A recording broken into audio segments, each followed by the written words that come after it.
వ్యాపారవేత్త కిడ్నాప్ ఘటన అంబర్పేటలో కలకలం రేపిందని చెప్పొచ్చు. నిన్న సాయంత్రం సమయంలో ఆయన ఫోన్ మాట్లాడుకుంటూ బయటకు వస్తున్న సమయంలో కొంతమంది గుర్తు తెలియని వ్యక్తులు కార్లో వచ్చి అతన్ని తీసుకొని వెళ్ళిపోయారంటూ కూడా సీసీటీవీ ఫుటేజ్లో చాలా క్లియర్గా అర్థమవుతుందని చెప్పొచ్చు. వెంటనే ఫాతిమా ఎవరైతే అతని భార్య ఉన్నారో వాళ్ళు పిఎస్లో కూడా కంప్లైంట్ ఇవ్వడం జరిగింది. అలాగే చుట్టుపక్కల వాళ్ళు ఎవరైనా ఐ వీక్నెస్ ఉన్నారా లేదా అంటూ కూడా పోలీసులు ఇన్వెస్టిగేషన్ చేస్తూ అక్కడ ఉన్న సీసీ ఫుటేజ్ని అండ్ అలానే ఎవరైతే అపార్ట్మెంట్లో కింద వాచ్మెన్ ఉంటారో అతన్ని కూడా ఇప్పుడైతే విచారిస్తున్న పరిస్థితి కనిపిస్తుంది. ఈ కేసుకి సంబంధించి ఫాతిమా గారు అయితే పోలీసులను కలవటానికి ఇక్కడికి వచ్చారు. అసలు ఏం జరిగింది ఏంటనే విషయాలు ఫాతిమా గారిని అడిగి తెలుసుకుందాం. ఫాతిమా గారికి తెలుగు రాదు కాబట్టి ఒక్కసారి వాళ్ళ అమ్మగారితో మాట్లాడి మరిన్ని వివరాలు కూడా తెలుసుకునే ప్రయత్నం చేద్దాం. నమస్తే అండి.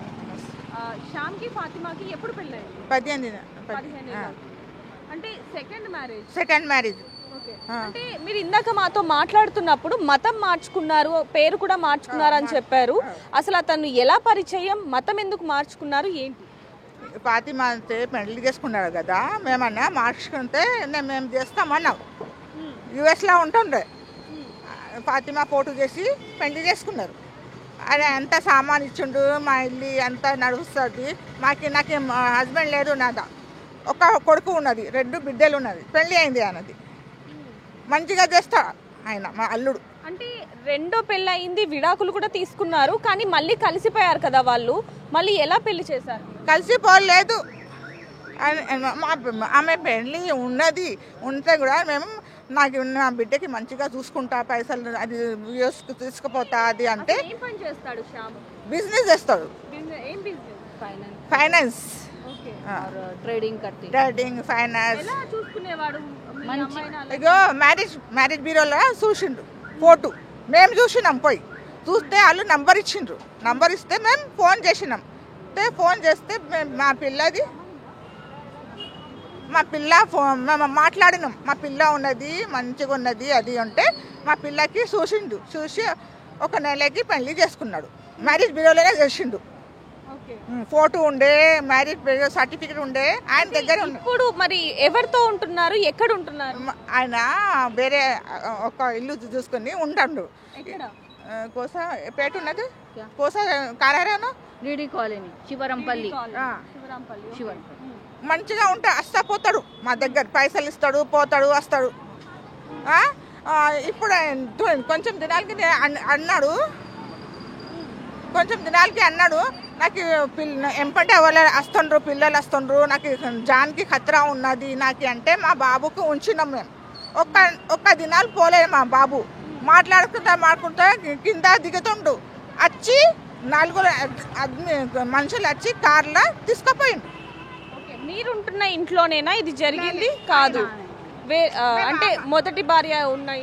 లే మొదటి భార్య కూడా లేదు, ఒక్కడే అలాగుంటాడు.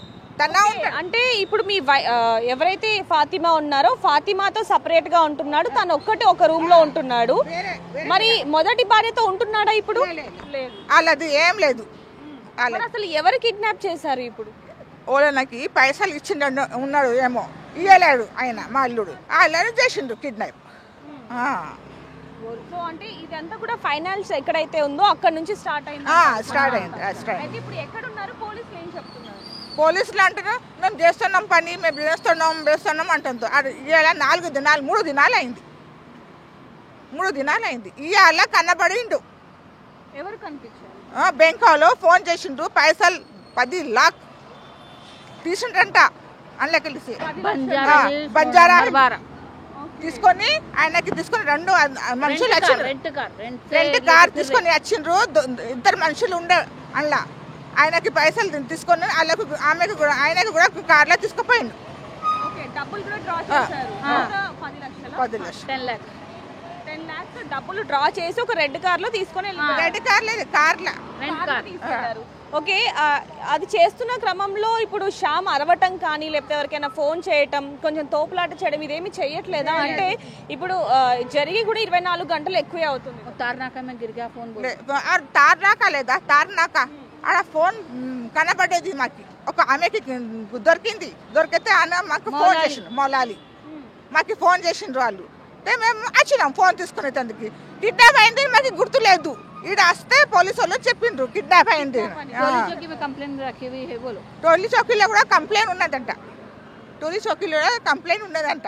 ఓకే, అక్కడ ఎక్కడైతే ఫోన్ దొరికిందో అక్కడ టోలీ చౌకీలో కూడా మీరు కంప్లైంట్ ఇచ్చారు. ఇక్కడ కూడా ఆల్రెడీ ఉన్నదే అంట. ఆల్రెడీ ఉంది.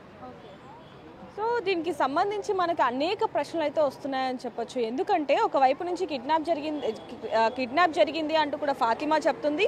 మొదటి భార్య మాత్రం అసలు నాకేమీ తెలియదు అంటూ కూడా తను చెప్తుంది. ఇప్పుడు పోలీసుల దగ్గరికి కూడా వచ్చింది. విచారణ చేసినప్పటికీ కూడా తను నార్మల్గానే ఉన్నట్టుగా అయితే చెప్తుందని చెప్పొచ్చు. కానీ దీన్ని అన్నిటికీ సంబంధించి ఒక కోణంలో ఇంకేదైనా సంబంధం ఉందా అంటే మనం పాత కేసులు కూడా చూసుకుంటే వివాహేతర సంబంధాల వల్లనే ఇలా కిడ్నాప్లు అయ్యి వాళ్ళ దగ్గరికి వెళ్ళిన సందర్భాలు కూడా ఉన్నాయి. కాబట్టి అదొక వర్షన్ కనిపిస్తుందని చెప్పొచ్చు. మరొక వైపు చూసుకుంటే ఇప్పటికీ కిడ్నాప్ అయి కొన్ని గంటలు అవుతున్నప్పటికీ కూడా, కొన్ని రోజులు అవుతున్నప్పటికీ కూడా ఇప్పటి వరకు అతని విషయాలు ఏం తెలియకపోవడంతో ఫాతిమా అయితే పోలీసు చెంతకైతే వచ్చిందని చెప్పొచ్చు.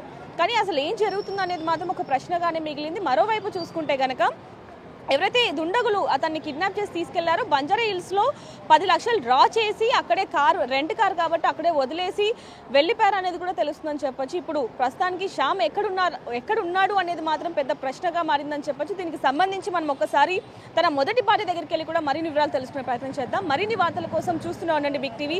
కెమెరామ్యాన్ పరశురామ్తో reporter Devika, Hyderabad. For more videos like this, subscribe Big TV channel.